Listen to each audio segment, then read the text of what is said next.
নমস্কার বন্ধুরা, আশা করছি তোমরা সবাই খুব ভালো আছো। আমরাও খুব ভালো আছি। আরও একটা নতুন ভিডিও তোমাদের সবাইকে স্বাগত জানিয়ে ভিডিওটা শুরু করলাম।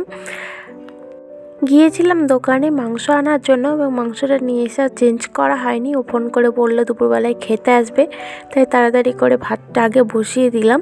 ভাতটা বসিয়ে দেওয়ার পরে মাংসটা ধুয়ে পরিষ্কার করে নেবো।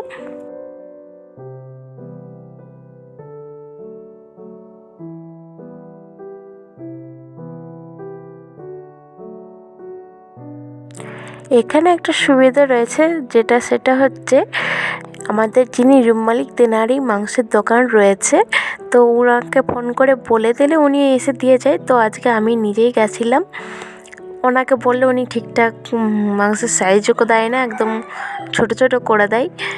তাই নিজে গিয়ে নিয়ে আসলাম। নিয়ে এসে ভালো করে ধুয়ে পরিষ্কার করে নিলাম।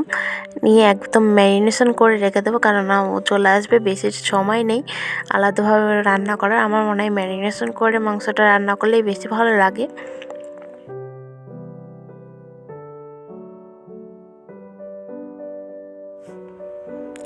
ধনে গুঁড়ো, জিরে গুঁড়ো, হলুদ এবং লবণ দিয়ে ম্যারিনেশন করে রেখে দিয়ে ওদিকে আনাজপাতিগুলো ছাড়িয়ে নেব।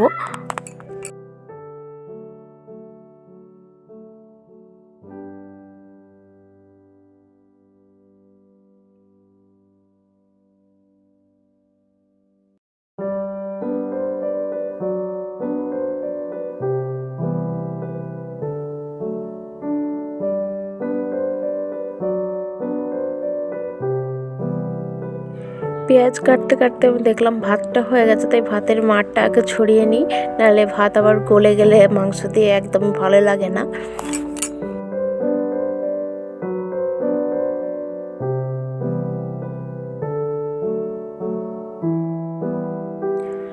পেঁয়াজ, আদা, রসুন, লঙ্কা ছাড়িয়ে নিয়ে মিক্সির জারের মধ্যে নিয়ে নিলাম, দিয়ে পেস্ট করে নেব।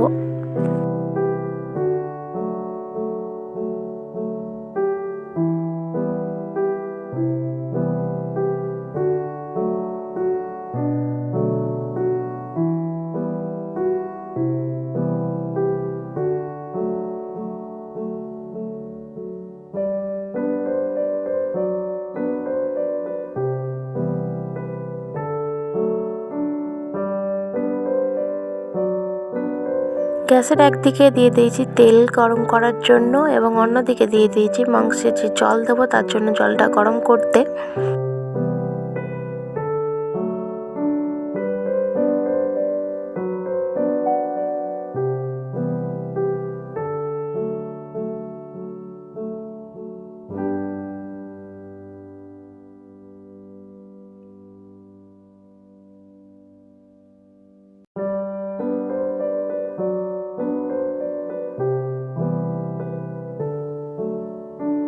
আমার এখানে মাংস কষানো হয়ে গেছে, জল দিয়ে কিছুক্ষণ ফুটিয়ে নেব। রান্না বান্না হয়ে গেলে দুজন মিলে খেতে বসে পড়লাম। আজকে আর অন্য কিছু করিনি। ও হঠাৎ করে বলল খেতে আসবে, তাই শুধু মাংসই হয়েছে।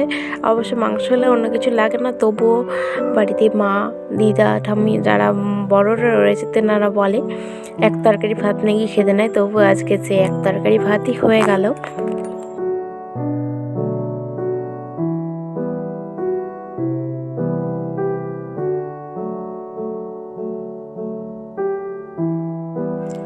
খাওয়া দাওয়ার পর ও কিছুক্ষণ রেস্ট নিয়ে চলে গেছে ডিউটিতে, আর আমি এসেছি রান্নাঘরটা এবার ভালো করে পরিষ্কার করার জন্য।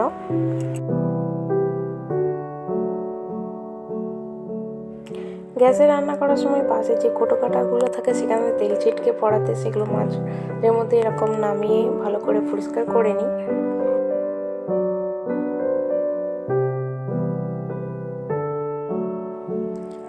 উপর থেকে নামিয়ে নিয়ে নিচে যে তাকে যেগুলো রয়েছে সেগুলোও কিছু কিছু কোটো কাটা খালি রয়েছে, সেগুলোও দেখলাম একবারে পরিষ্কার করে ভর্তি করব। তো যখন পরিষ্কার করছি সম্পূর্ণটাই করে নিই, তাই সমস্ত কিছু বার করে নিচ্ছিলাম এখানে।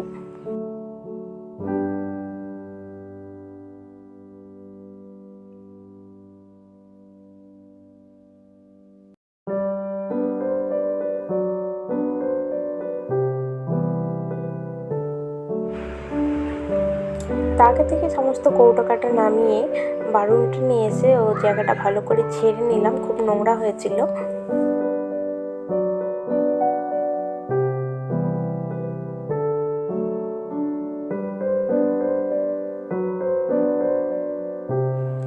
এবং তারপরে এক এক করে গোটা কাটাগুলো মুছে আবার ভেতরে ভালো করে গুছিয়ে রাখছিলাম।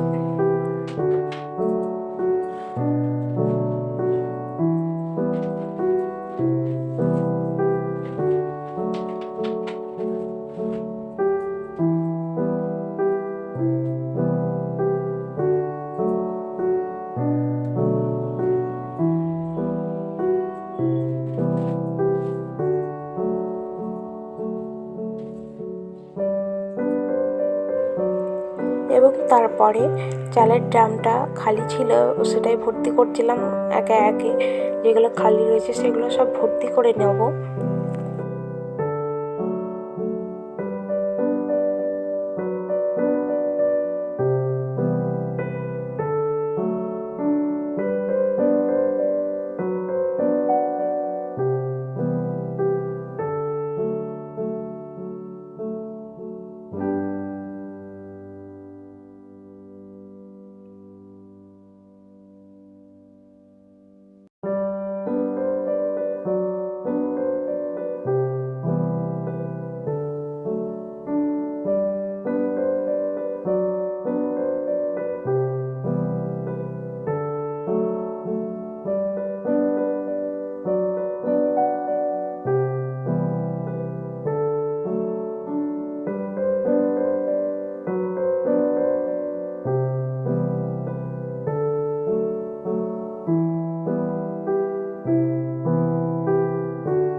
কোটো কাটাগুলো ভর্তি করে রেখে তারপরে করে নিচ্ছিলাম পরিষ্কার সুজির ডালা এবং যে সমস্ত গোটা ফড়ঙের জিনিসগুলো রয়েছে সেই কৌটোগুলো।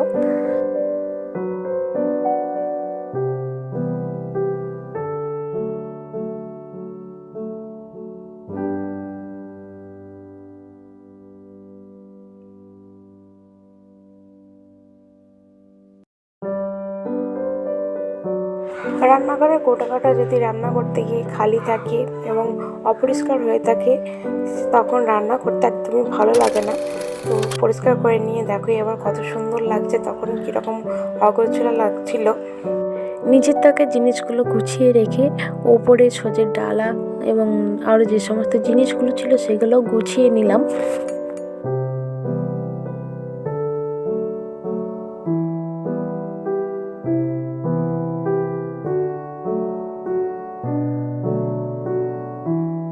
আর তারপরে এলাম সব থেকে জঘন্য জায়গাটায় হাত দেওয়ার জন্য। কেন বলছি জঘন্য? তোমরা নিজেরাই দেখো। তোমরা ব্যাগে কি রাখো, আমি ব্যাগে দেখো কি রাখি। আরে না না, সেরকম কোনো ব্যাপার না। আমার রান্নাঘরে তো সেরকম বড় একটা জায়গা নেই, তাই যতটা কৌটো কাটাতে রাখা সম্ভব রেখে বাদবাকিটা এই ব্যাগের মধ্যেই রাখি, তাতে জায়গাটাও কম লাগে এবং কোনো পোকামাকড় ঢোকার ভয়টাও থাকে না। তাই এই ব্যবস্থায় এই বুদ্ধিটা বার করেছি। কেমন বলো বুদ্ধিটা? প্রথমে ব্যাগে থেকে সমস্ত কিছু বার করে নিয়ে আবার ভালো করে সাজিয়ে গুছিয়ে রাখছি, কেননা তখন একটা বার করতে গেলে 10টা এরকম হয়ে যায়। তাই গুছিয়ে রেখে দিলাম, আবার কিছুদিন তো যাবেই।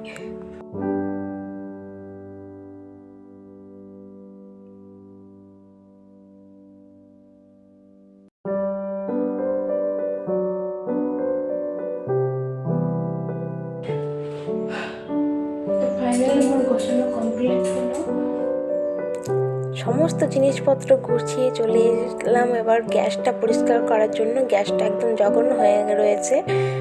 আমি রান্না করার পরে প্রায় প্রত্যেক দিনই চেষ্টা করি, কিন্তু এই জন্মদিনের পর থেকে আর করা হয়নি। তাই আজকে ভালো করে ডিপ ক্লিন করে নিলাম।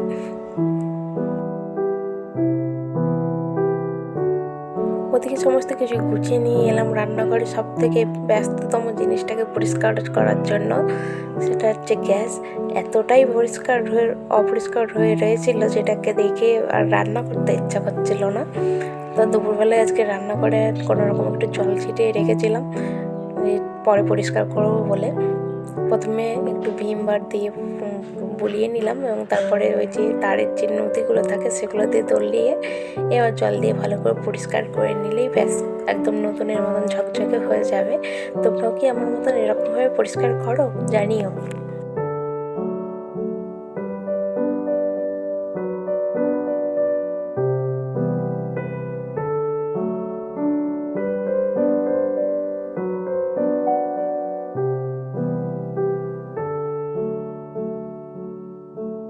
গ্যাস তো পরিষ্কার হলো, কিন্তু গ্যাসের নিচে ভাতের মাড় বলো, যে কোনো জিনিস সেদ্ধ করতে দিলে যে জল টল পড়ে, তার জন্য আবার গ্যাসটার নিচটাও ভালো করে পরিষ্কার করে নিলাম এবং তারপরে একটা শুকনো কাপড় দিয়ে গ্যাসটাকে ভালো করে মুছে পরিষ্কার করে রাখবো। কেননা এখন পরিষ্কার করে যদি না রাখি তাহলে সেই সাদা ছোপ ছোপ দাগ হয়ে যাবে, তখন আর দেখতে ভালো লাগবে না। তো চলো বন্ধুরা, আজকের মতন ভিডিওটা এখানেই শেষ করছি। ভালো লাগলে লাইক কমেন্ট শেয়ার করো এবং চ্যানেলটিকে সাবস্ক্রাইব করে পাশে থেকো, সুস্থ থেকো, সাবধানে থেকো। এবং দেখো এখন রান্নাঘরটা আমার কত সুন্দর লাগছে, ঝকঝকে তকতকে। এখন আর কিন্তু মনে হয় না যে রান্নাঘরে যাবো না, দেখতে বাজে লাগছে। চলো দেখা হচ্ছে পরের ভিডিওতে।